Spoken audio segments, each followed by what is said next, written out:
Hello everyone, स्वागत है आपका आज की न्यूज़पेपर एनालिसिस में। लेक्चर से रिलेटेड जितनी भी पीडीएफ्स होंगी या क्वेश्चंस होंगे प्रीलिम्स एंड मेन से रिलेटेड, मैं वो आपको अपने टेलीग्राम चैनल पे दे दूंगी। लिंक मैं डिस्क्रिप्शन बॉक्स में वो दे दूंगी, जहाँ पे आप सब देख सकते हैं। थंबनेल में होगा G20। तो आज सबसे पहले G20 से ही स्टार्ट करते हैं। G20 में एक तो साइबर सिक्योरिटी की मीटिंग की गई और एक हेल्थ रिलेटेड मीटिंग हुई। कल मैंने हेल्थ रिलेटेड वाला बताया था कि पीएम मोदी ने किस किस पे पॉइंट आउट किया है। पब्लिक का पार्टिसिपेशन, टेक्नोलॉजी का इंसर्शन हो हेल्थ सर्विसेज में, हेल्थ सेक्टर में, राइट। देखते हैं। India's G20 presidency has manage to build consensus on setting up R&D technology and manufacturing network for vaccines, therapeutics, diagnostic along with setting up a platform of making open source. यानी कि इसमें क्या research and development की बात करी जा रही है। एक ओपन सोर्स प्लेटफॉर्म बनाएंगे सबके लिए, डिजिटली हेल्थ सर्विसेज हम अवेलेबल करवाएंगे। Open source interoperable digital solutions readily available according to an outcome document. यानी कि जो हेल्थ रिलेटेड जो मीटिंग हुई थी उसका एक आउटकम वो निकाला गया। ठीक है, गांधीनगर में मीटिंग हुई थी ये वाली। ग्लोबल इनिशिएटिव डिजिटल हेल्थ एक प्लेटफॉर्म बनाएंगे, a platform for sharing digital goods and knowledge. ये आप अपने जीएस पेपर 3 में कि टेक्नोलॉजी को कैसे हेल्थ सेक्टर में यूज़ किया जा सकता है, राइट।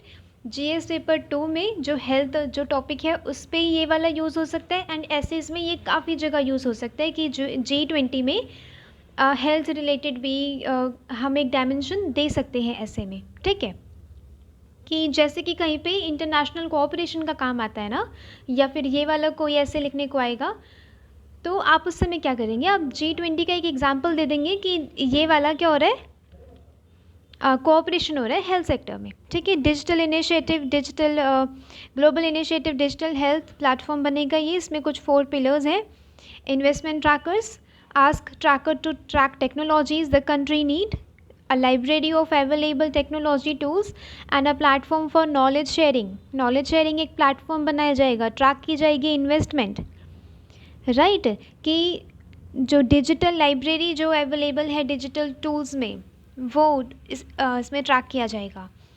एंड क्या है इसमें, the outcome document recognizes that there is a need to collaboratively nurture an ecosystem of regional research and development of manufacturing of vaccines.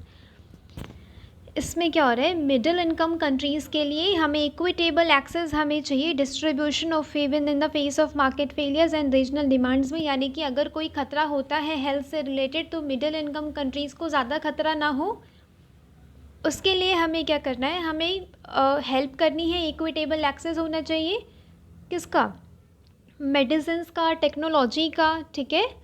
और even in the market failure, अगर market failure है या regional demands अगर ज़्यादा हो रही है या कोई क्राइसिस आ गई कोविड जैसा, तो उसमें क्या होना चाहिए, सबको कोलैब करके चलना है, कोलैबोरेशन कोऑर्डिनेशन से चलना है, राइट।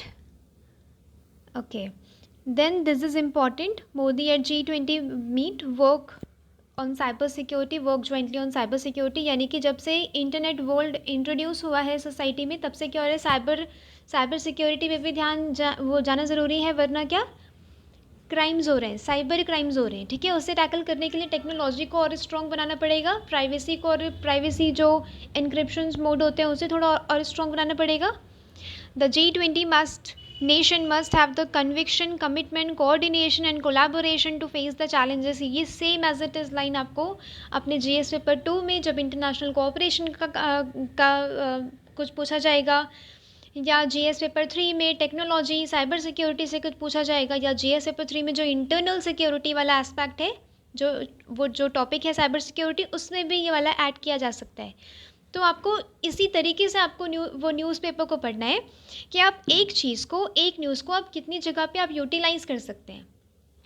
ठीक है, threats in the digital economy and responsible use of artificial intelligence, PM Narendra Modi ने बोला है जब डिजिटल इकोनॉमी के मिनिस्टर्स की मीटिंग हुई। It is important to build consensus on the G20 high level principles, secure, trusted and resilient digital economy. ये same as it is words आपको use करने हैं जहाँ पे भी आपको मौका मिलेगा, राइट।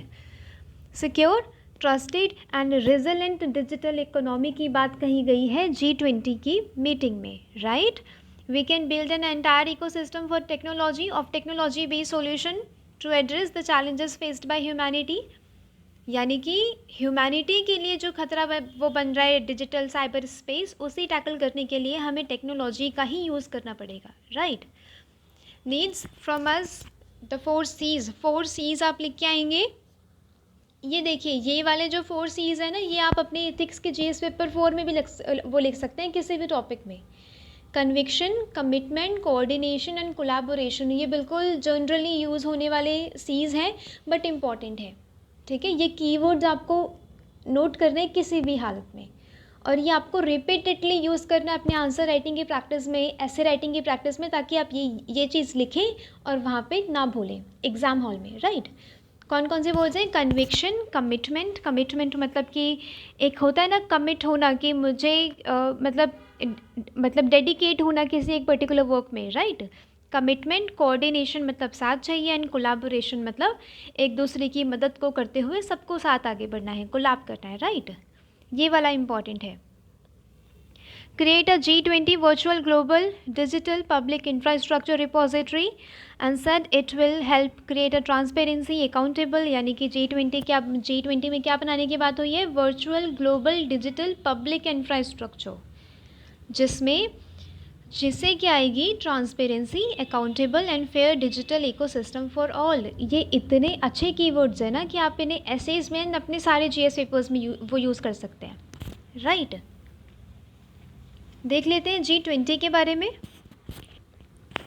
G20 और द ग्रुप ऑफ 20, इसमें 20 मेंबर कंट्रीज़ हैं. अ फोरम ऑफ वर्ल्ड्स 20 वो लार्जेस्ट इकोनॉमीज़. इस्टेब्लिश हुआ था 1999 में, जब एशियन फाइनेंशियल क्राइसिस आए थे तब. एनुअली मीट होती है, ये डिस्कस करते हैं economic and financial issues and other issues, health related भी, राइट. काफ़ी सारे सोसाइटल इश्यूज़ भी हैं, रीजनल कोऑपरेशन को बढ़ावा देते हैं ये लोग. तो काफ़ी सारे इश्यूज़, नॉट ये बिल्कुल लिमिटेड नहीं है सिर्फ इकोनॉमिक एंड फाइनेंशियल इश्यूज़ में, ये काफ़ी सारे ब्रॉड डायमेंशंस को भी कवर करते हैं. India has used the G20 to promote its economic interest, securing market access for its goods and services, right. G20 एक लार्जेस्ट इकोनॉमीज़ है. अगर हमें वहाँ का मार्केट एक्सेस मिल जाए तो हमारे एक्सपोर्ट बढ़ेंगे, राइट. मेक इन इंडिया जो अपना प्रोग्राम है वो सक्सेसफुल हो पाएगा. मेक इन इंडिया से क्या रिलेट करता है? स्किल इंडिया से रिलेट करते हैं अदर जो गवर्नमेंट इनिशिएटिव्स हैं, लाइक आयुष्मान भारत, बेटी बचाओ बेटी, यानी कि ये सारे इनिशिएटिव्स ना इंटरलिंक्ड है. अगर हमारा कोऑपरेशन अगर वर्ल्ड के काफ़ी सारी इकोनॉमी से होगा ना, तो हम अपनी कंट्री का भी हम सुधार कर पाएंगे. India's presidency of G20 in 2023 is an opportunity for India to play a leading role in shaping global economic agenda, right. India इस बार प्रेसिडेंसी ले रहा है उसकी, तभी ये हेल्थ मीटिंग, साइबर सिक्योरिटी वाली मीटिंग्स हो रही हैं. इस बार क्या थीम है? Vasudhaiva Kutumbakam, one earth, one family, one future. Vasudhaiva Kutumbakam word लिया गया है महाउपनिषद से. ये प्रीलिम्स फैक्ट है, प्रीलिम्स के लिए बहुत काम का है. Reflect India's vision to create a world where there is a unity and equality transcending distinctions between first and third world. जो फर्स्ट वर्ल्ड कंट्रीज़ एंड जो थर्ड वर्ल्ड कंट्रीज़ है ना, उसमें जो डिस्टिंक्शन बना दिया गया था, पर हम क्या कह रहे हैं? वसुदैव कुटुंबकम, पूरी एक धरती है, एक फैमिली है, राइट. एक विश्व है, डिस्टिंक्शंस नहीं. इसमें कंट्रीज़ कौन कौन सी हैं? इंपॉर्टेंट है, प्रीलिम्स में ये वाला क्वेश्चन एक बार आ चुका है. कुछ कंट्रीज़ के नाम दे दिए थे, उसमें से बताना था कि कौन सी G20 की कंट्री नहीं है, ठीक है. कौन कौन सी कंट्रीज़ हैं इसकी? Brazil, Japan, Canada, Indonesia, Saudi Arabia, Argentina, United States, United Kingdom, Germany, South Africa, Australia, Russia, Mexico, India, South Korea, Italy, France, Turkey and China, ठीक है. तो G20 की फुल कवरेज आपको क्या करना है? प्रीलिम्स पॉइंट ऑफ व्यू से पढ़ना है कि प्रीलिम्स के लिए कौन कौन से फैक्ट इंपॉर्टेंट हो सकते हैं, क्योंकि G20 इस बार पूरे साल न्यूज़ में रहा है. आप इससे एक प्रीलिम्स में भी एंड मेंस में भी अपने GS पेपर 2 में भी कुछ मतलब क्वेश्चंस आप एक्सपेक्ट कर सकते हैं। ऐसे में आप मतलब इंटरनेशनल कोऑर्डिनेशन या कोऑपरेशन वाला कोई आप ऐसे टॉपिक में एक डायमेंशन दे सकते हैं, या एज इट इज़ आपको मिल जाएगा क्वेश्चन ऐसे में। ठीक है, ये था अपना G20। स्टार्ट करते हैं आज की पहली न्यूज़ से। UP Gujarat among top 5 states in new investments, Kerala Assam at bottom. यानी कि स्टेट वाइज डिस्ट्रीब्यूशन देखा गया कि इन्वेस्टमेंट मतलब कहाँ कहाँ पे ज़्यादा है, कहाँ कहाँ पे। Uttar Pradesh, Gujarat, Orissa, Maharashtra and Karnataka account for 57% share. 2022 से 2023 के बीच में जो भी इन्वेस्टमेंट आई है इन सारे स्टेट्स में ज़्यादा आई है। कौन कौन से? यूपी होगी, उड़ीसा, महाराष्ट्र, कर्नाटका। ठीक है, इसमें कुछ एक और पॉइंट था जो आपके लिए ज़रूरी था, आप सबके लिए। पर्पस वाइज देखा जाए तो प्रोजेक्ट सबसे पहले ग्रीन फील्ड में, यानी कि जो न्यू प्रोजेक्ट्स थे उसमें ज़्यादा इन्वेस्टमेंट आई, 93.1%। Financed by total project financed by banks and FIs. ठीक है, infrastructure sector comprising power, telecom, ports and airports, storage, water management, special economic zone, industrial, biotech, IT, roads, bridges में remain the major sector account 60% of total cost project. यानी कि ज़्यादातर investment इन चीज़ों में देखी गई है। ठीक है, ये आपके लिए समझना ज़रूरी है, ये ऐसे कहीं लिखना ज़रूरी नहीं है, पर आप हाँ एक दो पॉइंट्स आप ऊपर के लिख सकते हैं, एक दो वर्ड्स ना, लाइक कि ग्रीन फील्ड में ज़्यादा इन्वेस्टमेंट आ रही है, जो न्यू प्रोजेक्ट हो रहे हैं उसमें ज़्यादा इन्वेस्टमेंट आ रही है। ये 2-3 स्टेट्स हैं जहाँ पे ज़्यादा इन्वेस्टमेंट आ रही है, राइट।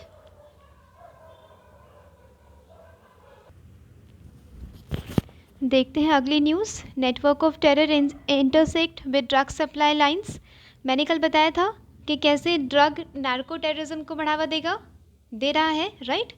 कि मतलब ड्रग्स के बदले आपको कुछ आतंकवाद एक्टिविटीज़ करने को बोला जा सकता है वहाँ पे जम्मू कश्मीर के यूथ को, क्योंकि वहाँ पे ड्रग एडिक्शन एक बहुत बड़ा इश्यू है जो वहाँ की सिक्योरिटी फेस कर रही है। ठीक है, ये वाला आपको अपने GS पेपर 3 में नोट करना है कि कैसे ड्रग टेररिज्म आपस में, ये जो स्टेट स्पॉन्सर्ड टेररिज्म होता है वो कैसे इंटरसेक्ट करते हैं आपस में। ठीक है, आपको लिंक करके बताना है GS पेपर 3 में इंटरनल सिक्योरिटी के आंसर में, या टेररिज्म का कहीं पे आप एंगल दे रहे होंगे उसमें अपने ऐसे पेपर में, वहाँ पे भी यूज़ कर सकते हैं। Centre imposes 40% export duty on onion.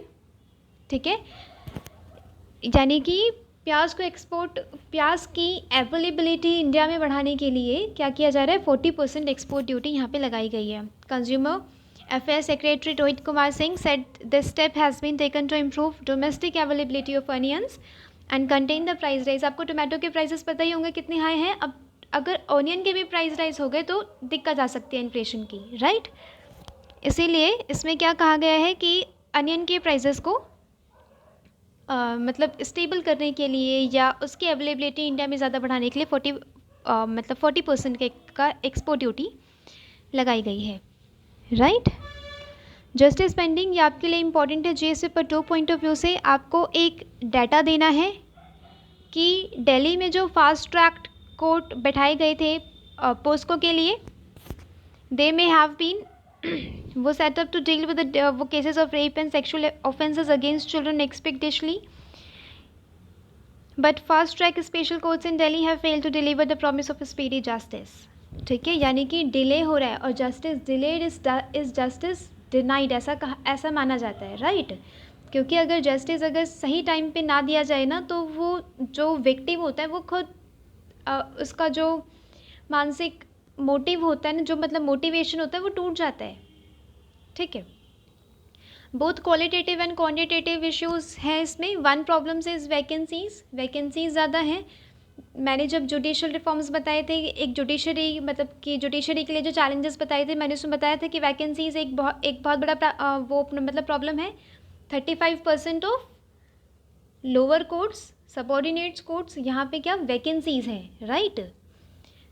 The other is a lack of special training provided to जजेस so that they can dispose of cases quickly, यानी कि केसेस को जल्दी से निपटारा करने के लिए क्वालिफाइड जजेस की ज़रूरत है, स्पेशली क्वालिफाइड जजेस की ज़रूरत है। बट वो चीज़ यहाँ पे नहीं है, मतलब क्वालिटीज़ स्किल्स यहाँ पे कहीं ना कहीं लैक कर रही है, जो केसेस को भी ज़्यादा लंबा बढ़ाने को मजबूर कर रहा है, राइट। रेगुलर जजेस आर फ्रॉम वो normal courts work in fast track courts on a deputation basis while these courts require special जजेस, यानी कि फास्ट ट्रैक कोर्ट के लिए स्पेशल जजेस चाहिए होते हैं, बट नॉर्मल जजेस वही जो नॉर्मल कोर्ट से उठकर आ जाते हैं, ठीक है। और फिर मतलब वो एक स्पेशल स्किल्स नहीं है, आपको सिर्फ इतना पॉइंट आउट करना है अपने आंसर्स में, ठीक है। फास्ट ट्रैक कोर्ट की अगर बात कही आएगी, increase case of workload with a capacity with a low capacity as a reason for poor functioning of fast track court. Fast track court की पुअर फंक्शनिंग है, बर्डन है, बट क्या हो रहा है, उसका निपटारा नहीं हो पा रहा है क्योंकि स्किल्स नहीं है, ठीक है, वैकेंसीज़ हैं। आपको ये सारे इंटर रिलेट करके आपको अपने आंसर्स में शो करने हैं कि ये सारी प्रॉब्लम्स, बाकी इस वाली न्यूज़ में उतना कुछ खास आपके लिए काम का नहीं था, ये वाले कुछ रीजंस काम के थे, जो आप जुडिशरी में जो चैलेंजेस हैं, फास्ट ट्रैक कोर्ट में जो चैलेंजेस आ रहे हैं, आप उससे जब आप ये वाला आंसर लिखेंगे तो लिखा जा सकता है। आपको यूटिलिटी देखनी है न्यूज़ की, ये G20 कवर कर दिया था मैंने। यूटिलिटी देखनी है आपको न्यूज़ की कि आप उसे अपने कैसे आंसर्स में या GS पेपर्स में, ऐसे पेपर्स में आप कैसे यूज़ कर सकते हैं। ये वाला आपके लिए इसमें जितना मतलब ज़्यादा जानना तो ज़रूरी नहीं है, बट इतना जानना ज़रूरी है कि AC हेलमेट्स हम यूज़ कर रहे हैं टू स्टे कूल, जो ट्रैफिक कॉप्स होते हैं उनके लिए। अहमदाबाद में the helmet powers from a battery that is worn at the waist पे एक बैटरी पहनी जाती है, नीड्स चार्जिंग एवरी 8 आवर्स, 8 घंटे में उसे चार्ज करने की ज़रूरत पड़ती है। While it is made up of plastic से बना है और प्रोटेक्ट करता है हेड को, बिल्कुल ऑर्डिनरी हेलमेट की तरह। इट इज़ 500 ग्राम, थोड़ा ज़्यादा हैवियर है, जो रेगुलर ट्रैफिक पुलिस का हेलमेट होता है उससे 500 ग्राम थोड़ा ज़्यादा हैवियर है। ये क्या करता है, थोड़ा सा जानना वो इसके बारे में ज़रूरी है, ज़्यादा नहीं। The helmet is designed in such a way that it pulls in atmospheric air को खींच के diverts the same to the face की तरफ लेके आ जाता है, जिससे टेम्परेचर एंड डस्ट को रिड्यूस किया जा सकता है, राइट। सिर्फ इतना जानना था इसमें, और कुछ नहीं। ये वाला इम्पॉर्टेंट है, हाउ भक्ति मूवमेंट फ्लरिश्ड अंडर मुगल्स। ये थोड़ा थोड़ा जानना आपके लिए ज़रूरी है कि संत रविदास की एक सेरेमनी को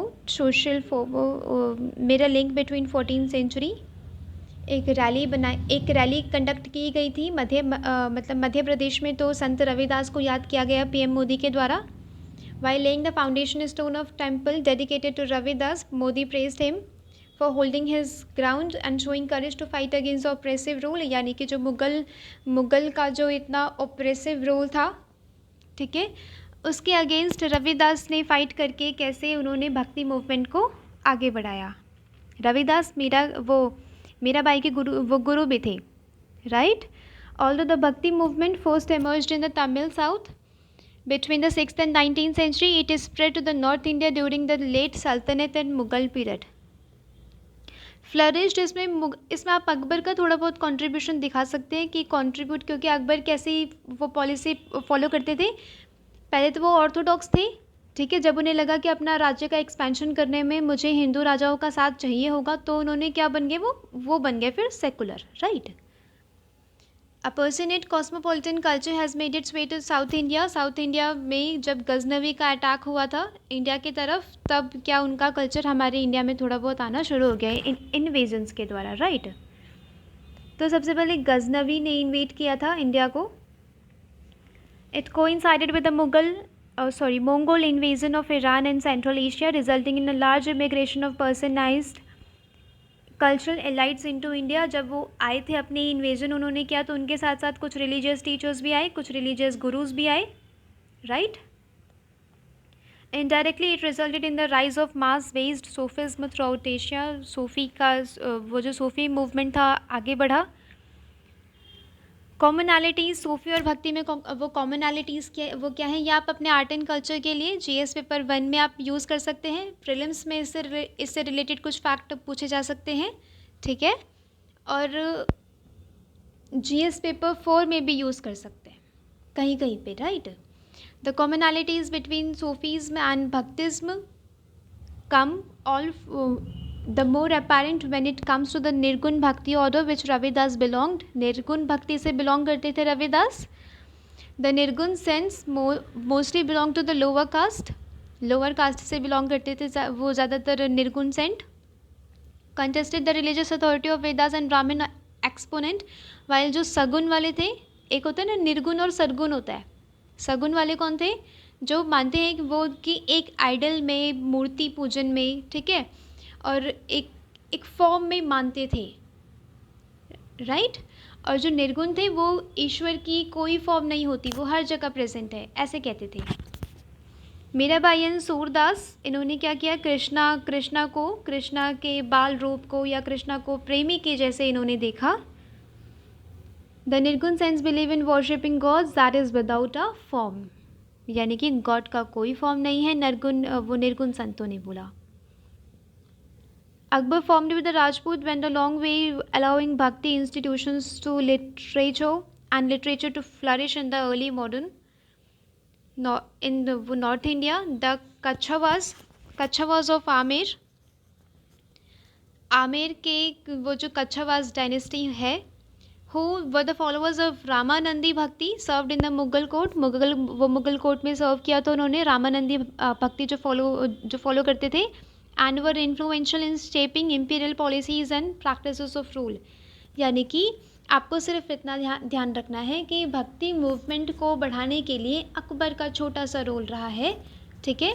उन्होंने हिंदू राजाओं के साथ कोलैबोरेट करने के लिए उन्होंने क्या किया, वो सेकुलर बन गए और उन्होंने कुछ हिंदू राजाओं के जो कुछ कोर्ट ऑफिशियल्स थे वो अपने कोर्ट ऑफिशियल्स में रखे.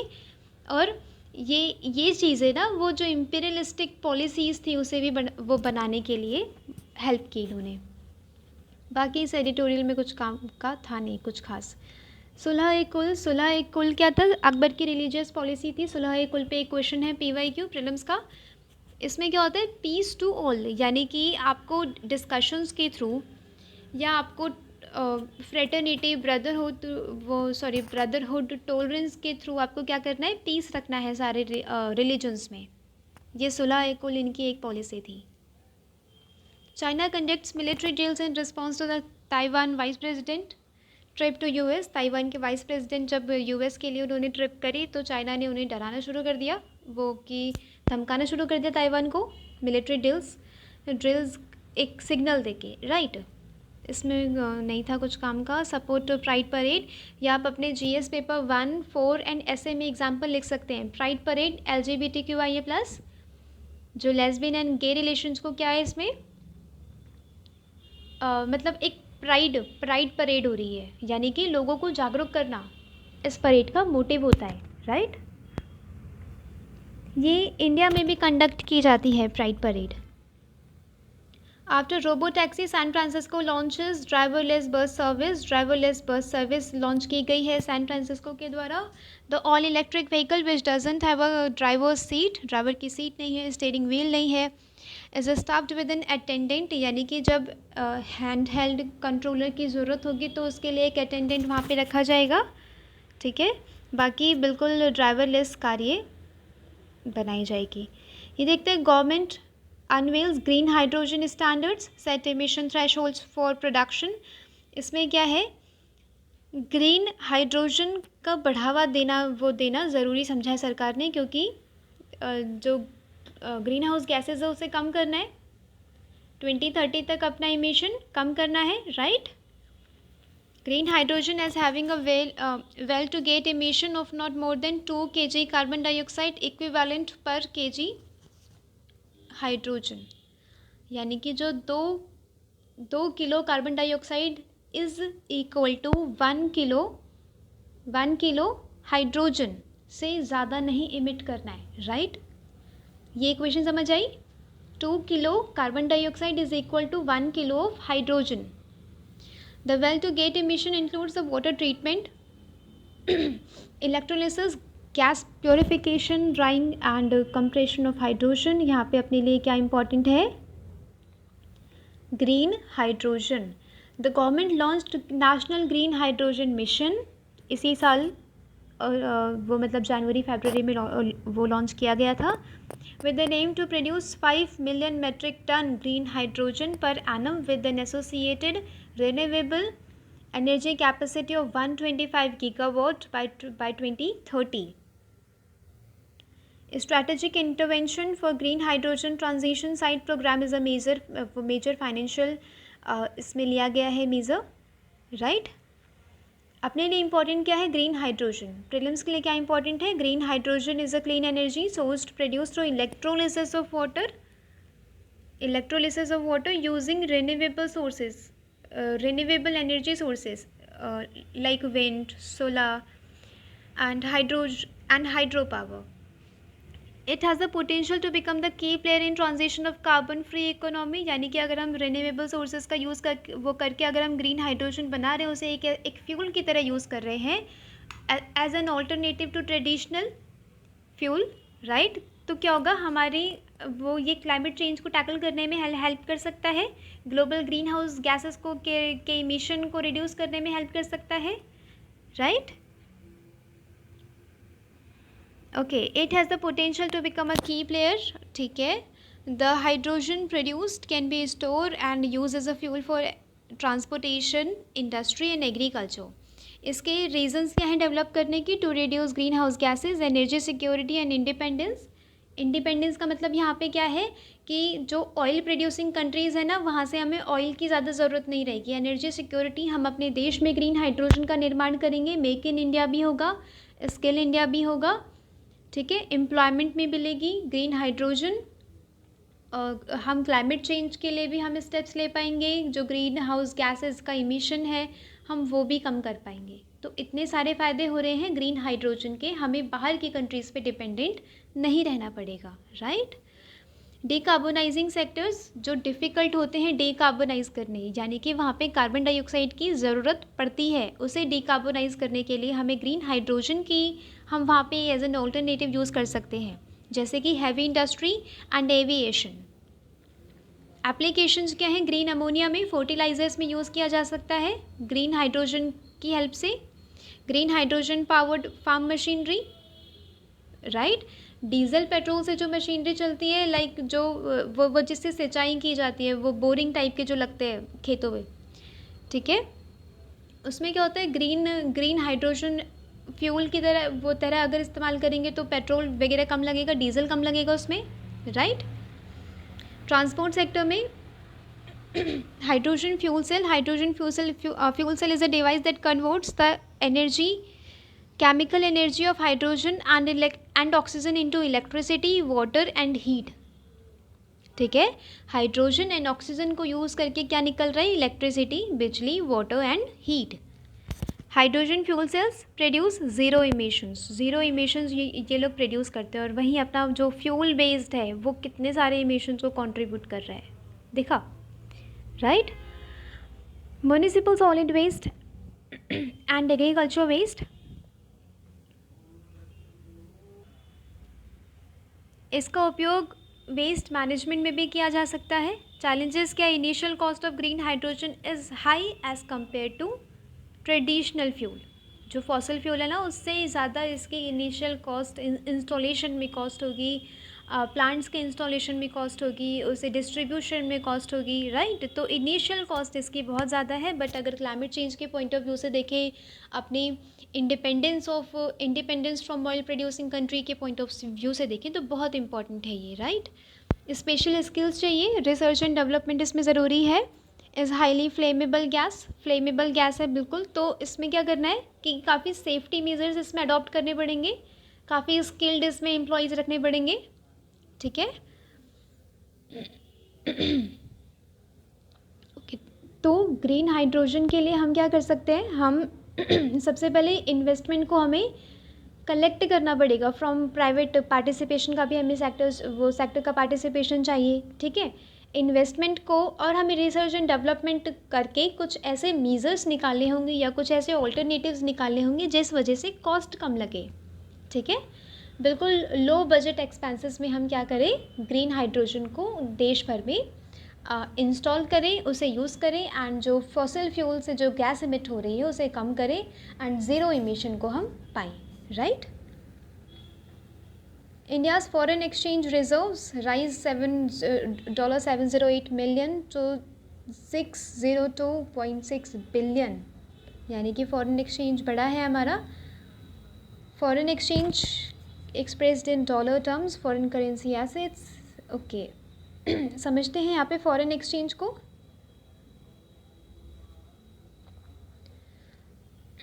Foreign exchange reserves are assets held on by Reserve Bank of India, यानी कि central bank, in foreign currencies, include bonds, treasury bill and other government securities. इसमें क्या हो रहा है, आरबीआई फॉरेन करेंसीज को हेल्ड कर रहा है, ठीक है, बॉन्ड्स के रूप में, ट्रेजरी बिल्स के रूप में, करेंसीज के रूप में एंड अदर गवर्नमेंट सिक्योरिटीज़ के रूप में. It needs to be noted that most foreign exchange किसमें, यूएस डॉलर में हेल्ड करते हैं हम. फॉरेन करेंसी एसेट्स क्या होते हैं, include the effect of appreciation and depreciation of non US units like euro, pound, yen held in the foreign exchange reserve. ठीक है, अप्रिसिएशन एंड डेप्रिसिएशन देखा जाता है अदर करेंसीज को, अदर देन डॉलर वाली करेंसीज को. ठीक है, गोल्ड रिजर्व्स होते हैं इसमें आरबीआई पे. क्या क्या मतलब, ये क्या है, कॉन्स्टिट्यूएंट्स ऑफ फॉरेन एक्सचेंज है, राइट. ये आपके प्रीलिम्स पॉइंट ऑफ व्यू से इंपॉर्टेंट है. स्पेशल ड्राइंग राइट्स, ये क्या होता है, potential claim on freely usable currencies of IMF members. Special drawing rights होते हैं ये. ठीक है, स्पेशल, कुछ ऐसा स्पेशल टाइम आता है तो हम उसे विड्रॉ कर सकते हैं, राइट. ये ऐसा कुछ आईएमएफ ने कुछ प्रोविजंस रखे हैं. Reserve position with international monetary fund, a portion of required Kota of currency each member country must provide to IMF that can be utilized for its own purpose. IMF क्या कर रहा है, यानी कि जब किसी भी कंट्री में जब क्राइसिस आते हैं मेंबर कंट्री में, तो क्या होता है, एक वर्चुअल करेंसी टाइप है, मतलब करेंसी तो नहीं है बट वर्चुअल है, राइट. तो उसे विड्रॉ करके जितना कोटा हो, वो जितना कोटा दिया होता है मेंबर्स ने, उस कोटे के हिसाब से क्या कर सकते हैं, विड्रॉ कर सकते हैं, अपनी इकोनॉमी को संभाल सकते हैं. ठीक है, तो this was all about foreign exchange. आज की न्यूज़ में था बस इतना ही. मिलते हैं कल लेक्चर से रिलेटेड क्वेश्चंस, मेंस एंड वो प्रीलिम्स के मैं आपको टेलीग्राम चैनल पे दे दूँगी, लिंक मैं डिस्क्रिप्शन बॉक्स में डाल दूँगी, वहाँ से देख लीजिएगा. तब तक के लिए थैंक यू सो मच.